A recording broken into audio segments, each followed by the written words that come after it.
सभी बुरहानपुर वासियों को मेरा नमस्कार। मैं कलेक्टर बुरहानपुर प्रवीण सिंह बोल रहा हूँ। जैसा कि आप सबको पता है कि अभी बुरहानपुर में कोरोना के केसेस बढ़ गए हैं।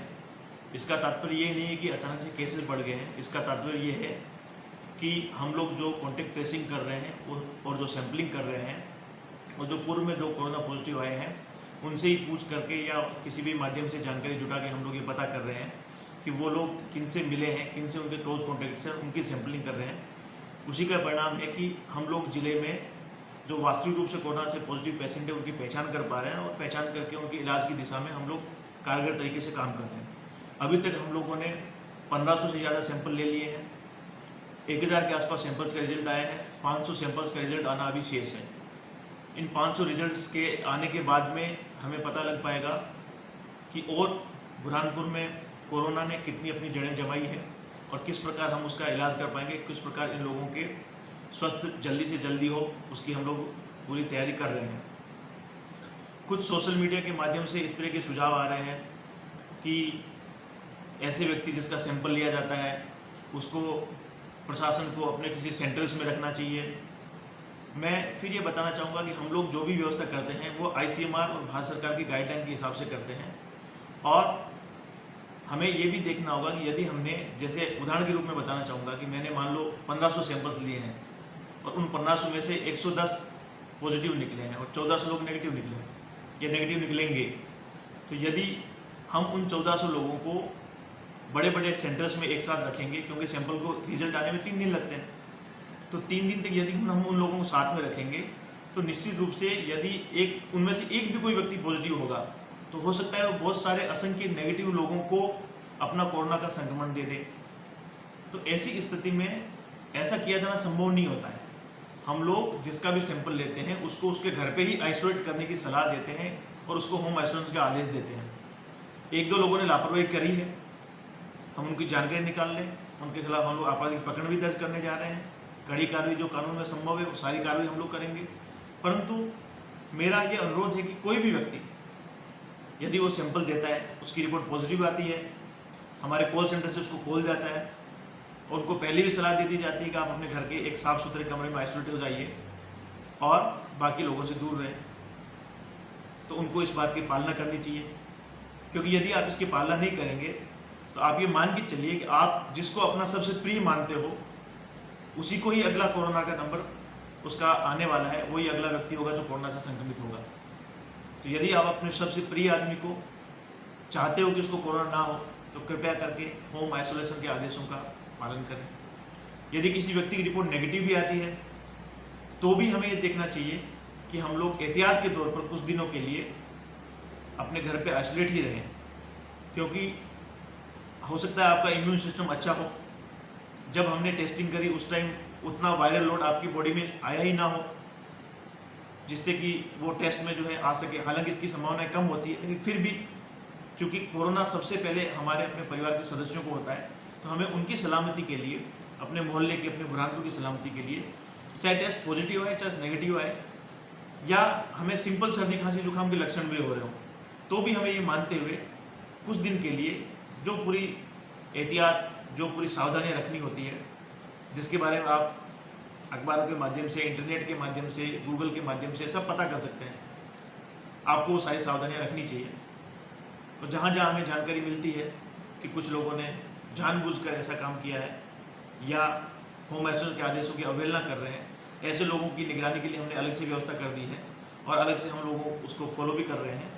और यदि ऐसा लगा कि इस कोरोना जैसी महामारी को रोकने में आप लोग प्रशासन का सहयोग नहीं कर रहे हैं तो निश्चित रूप से प्रशासन जो है कानूनी कार्रवाई, कड़ी कार्रवाई करेगा। यहाँ मैं ये भी बताना चाहूँगा कि हर व्यक्ति को ये लगता है कि मुझे कोरोना नहीं हो सकता है या मेरे मोहल्ले में कोरोना नहीं आएगा। इस तरह की गलतफहमियों से बचें। यदि आपको कोरोना से बचना है तो आपके दिमाग में पहली थॉट ये होनी चाहिए कि मैं जिस व्यक्ति से मिल रहा हूँ संभव है कि उसको भी कोरोना हो, क्योंकि हो सकता है कि वो व्यक्ति कोरोना का एसिम्प्टोमेटिक कैरियर हो, मतलब उस व्यक्ति में कोई सर्दी खांसी जुकाम बुखार के लक्षण नहीं है, उसका इम्यून सिस्टम, उसका प्रतिरक्षा तंत्र मजबूत है और मजबूत होने के कारण से उसके शरीर पर वायरस का असर कम होने से उसको सर्दी खांसी जुकाम के लक्षण नहीं आ रहे हैं परंतु यदि वो आपसे मिला तो वो आपको कोरोना वायरस का संक्रमण दे सकता है, और यदि आपका प्रतिरक्षा तंत्र कमजोर हुआ तो आप कोरोना में आपके लक्षण डेवलप होंगे, आपको सर्दी खांसी जुकाम बुखार आएगा, और फिर आपके माध्यम से आपके पूरे परिवार को, क्लोज कॉन्टेक्ट वालों को कोरोना हो जाएगा। और सबसे मुश्किल की बात यह है कि यदि आप ऐसे घूम के, अनावश्यक बाहर भटक के, अनावश्यक जगहों पर जाकर, बिना काम की चीज़ें कर कर यदि आप कोरोना का संक्रमण आप घर में लेके आते हैं, तो आप ये मान के चलिए आप अपने घर के, परिवार के बड़े बुजुर्गों के सबसे बड़े दुश्मन हैं। क्योंकि कोरोना, यदि किसी व्यक्ति की उम्र 60 से ज़्यादा है, उसको बीपी, डायबिटीज़, हाइपरटेंशन है, और उनके घर के वयस्क सदस्य जिनकी प्राथमिक जिम्मेदारी अपने माँ बाप के स्वास्थ्य का ध्यान रखने की, और वो घर में कोरोना का संक्रमण लेके आते हैं, तो सबसे पहला नुकसान ये होगा कि आप अपने घर के वरिष्ठ सदस्यों को खो देंगे यदि आप उनको समय पर अस्पताल में नहीं लाएंगे। ये बिल्कुल कड़वी सच्चाई है, इसको ध्यान में रखें। अभी जितनी 9 डेथ्स हुई हैं, उन सभी डेथ्स में आप देखेंगे अधिकांश लोगों की उम्र ज़्यादा थी, अधिकांश लोगों को बीपी और डायबिटीज़ थी, कुछ लोग तो और भी सीनियर सिटीजन थे जो स्वयं चल फिर भी नहीं सकते हैं। तो इन व्यक्तियों में कोरोना कैसे पहुंचा? घर के व्यस्त सदस्य के माध्यम से। तो सभी युवाओं की, घर के कमों सदस्यों की और नैतिक जिम्मेदारी बनती है कि हम लोग बिना वजह गली मोहल्ले में कहीं पर भी इकट्ठा ना हो। कुछ दिन के लिए अपने परिवार की सुरक्षा के लिए, अपने प्रियजनों की सुरक्षा के लिए हम लोग ये प्रण ले लें, हम जिस भी धर्म को मानते हैं, जिस भी धर्म में विश्वास रखते हैं, उसके भी नियमों में ये लिखा है कि हम लोग जो है समाज को बचाने के लिए, देश को बचाने के लिए काम करें। हम ये प्रण ले लें कि हम लोग जो है कर्फ्यू के नियमों का, लॉकडाउन के नियमों का किसी भी कीमत पर उल्लंघन नहीं करेंगे। ये आपदा का समय है, कठिन समय है, और इस कठिन समय में हमें बहुत सारी तकलीफों को सहते हुए, बहुत सारी कठिनाइयों को सहते हुए हमें ये कोशिश करनी होगी कि हम लॉकडाउन को मेंटेन करें। और लॉकडाउन सिर्फ शहर के बड़े मार्गों या चौराहों तक नहीं, लॉकडाउन गली गली में होना चाहिए, लॉकडाउन घर घर में होना चाहिए। एक दूसरे से दूरी बना के रखें, कुछ दिन के लिए इस व्यवस्था को अपने जीवन शैली का पार्ट बना लें। ये सब व्यवस्थाएं हमें करनी होगी। और मैं मोहल्ले के दूसरे जागरूक नागरिकों से अनुरोध करूंगा कि यदि आपको कहीं पर भी लगता है कि लॉकडाउन का उल्लंघन हो रहा है, तो आप लोग तत्काल डायल 100 पर कॉल करें, कॉल करके हमें सूचना दें। मैं खुद आज 5 और मोबाइल नंबर जारी कर रहा हूं, और उस मोबाइल नंबर के माध्यम से मैं आपसे जानकारी मांगूंगा। आप लोग भी हमें लॉकडाउन को उल्लंघन की सूचनाएं दें जो गलियों में हो रही है। मैं चाहूँगा आप लोग छोटे छोटे वीडियो बनाएं, जो लोग लॉकडाउन का उल्लंघन कर रहे हैं उनकी वीडियो बना के हमारे व्हाट्सएप नंबर पर पोस्ट करें, जो मैं जारी कर रहा हूँ। आपकी जानकारी हम पूरी गोपनीय रखेंगे, और जो लॉकडाउन का उल्लंघन कर रहे हैं उनके खिलाफ कड़ी कार्रवाई करेंगे। और ऐसे जागरूक नागरिकों को मैं ये भी बताना चाहूँगा कि इसमें किसी भी प्रकार से मन में ये बात भी नहीं आनी चाहिए कि मैं अपने मोहल्ले वालों की शिकायत क्यों करूँ। यदि हम लोग चीज़ों को छुपाते रहेंगे, लॉकडाउन के नियमों की अवहेलना की शिकायत नहीं करेंगे, तो कहीं न कहीं आपके मोहल्ले में लॉकडाउन के नियम टूटेंगे और आपके मोहल्ले में भी कोरोना संक्रमण का प्रवेश हो जाएगा।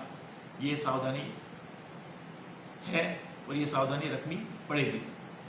तो मेरा पुनः आपसे अनुरोध है कि आप लोग कृपया करके लॉकडाउन के नियमों का पालन करें। सोशल मीडिया पर कुछ लोग अनावश्यक रूप से लिख रहे हैं, ऐसे लोगों पर मेरी नज़र है। मैंने जिला प्रशासन की एक डेडिकेटेड टीम बनाई है जो सारे सोशल मीडिया पर अकाउंट्स पर नज़र रख रही है।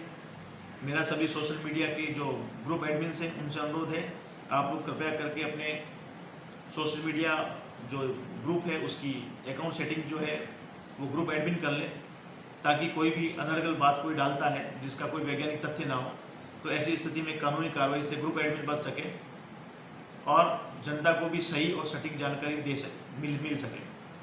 पुनः सबसे अनुरोध करूंगा, इस कोरोना की लड़ाई में हम लोग एक टीम की तरह काम करेंगे। मैं चाहे प्रशासनिक अधिकारी हूँ, मेरी पूरी टीम है, चाहे पूरी जनता है, चाहे पूरे जनप्रतिनिधि है, चाहे मीडिया के साथी है, सब लोग एक टीम है। एक दूसरे का सम्मान करें, एक दूसरे के काम में मदद करें, मनोबल बढ़ाएं और कोरोना की इस लड़ाई को जीतने में सहयोग करें। आप सबके सहयोग से मुझे पूरी उम्मीद है कोरोना हारेगा, बुरहानपुर जीतेगा। धन्यवाद।